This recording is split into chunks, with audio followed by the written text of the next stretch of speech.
అండి, అందరూ ఎలా ఉన్నారు? బాగున్నారా? నేను బాగున్నానండి. ఇదేమిటి అనుకుంటున్నారా? దోసకాయ ఆనపకాయ వేసిన సాంబార్ చాలా చాలా బాగా వచ్చింది. అదిరిపోయింది సాంబార్ మాత్రం. ఉండ్రాళ్ళలోకి చేసేసాను. సో ఎంత బాగా వచ్చిందంటే గుమగుమలు ఆడిపోతుంది. ఆ దోసకాయ యొక్క ఫ్లేవర్ ఇంకా చెప్పలేను, అంత బాగా వస్తుంది. ఆనపకాయ కూడా వేసుకున్నాను, టమాటోలు వేసుకున్నాను, క్యారెట్ వేసుకున్నాను. దీని రెసిపీ నేను మీకు షేర్ చేస్తున్నాను కాబట్టి తప్పకుండా చూడండి, చేసుకోండి. చాలా చాలా టేస్టీ అయిన సాంబార్. ఇంకేం వేసుకోకలే, ఆ దోసకాయ ఒక్కటి ఉంటే చాలు, ఆ ఫ్లేవర్ అంతా సాంబార్కి పట్టేస్తుంది. చాలా చాలా బాగుంటుందండి. సో తప్పకుండా ఈ సాంబార్ని మాత్రం మీరు చేసుకోండి, ఎంజాయ్ చేయండి. ఎంత బాగుంటుందంటే ఇడ్లీ సాంబార్లోకి బాగుంటుంది, అలా దోశల్లోకి బాగుంటుంది, అన్నంలోకి అయితే చెప్పక్కర్లేదు. ఇంకా ఉండ్రాల్లోకి నేను చేసేసాను. నేను రెసిపీ షేర్ చేస్తున్నాను కాబట్టి తప్పకుండా చూడండి, చేసుకోండి. ఈ లాంగ్ వీడియో స్కిప్ చేయకుండా చూడండి, ఫుల్ వీడియో చూడండి.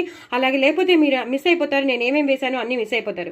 సో తప్పకుండా చూడండి, చేసుకోండి. చాలా చాలా టేస్టీ అయిన సాంబార్, చాలా అంటే చాలా టేస్టీ అయిన సాంబార్ మీ సొంతం అయిపోతుంది. ఏం పౌడర్లు వేసానో, ఏమేమి వేసానో అన్నీ తెలిసిపోతుంది. ఎంతో ఈజీగా చేసేసుకునేటట్టు నేను మీకు చూపించేశాను. సో నా ఛానల్ సబ్స్క్రైబ్ చేసుకోండి, సపోర్ట్ చేయండి.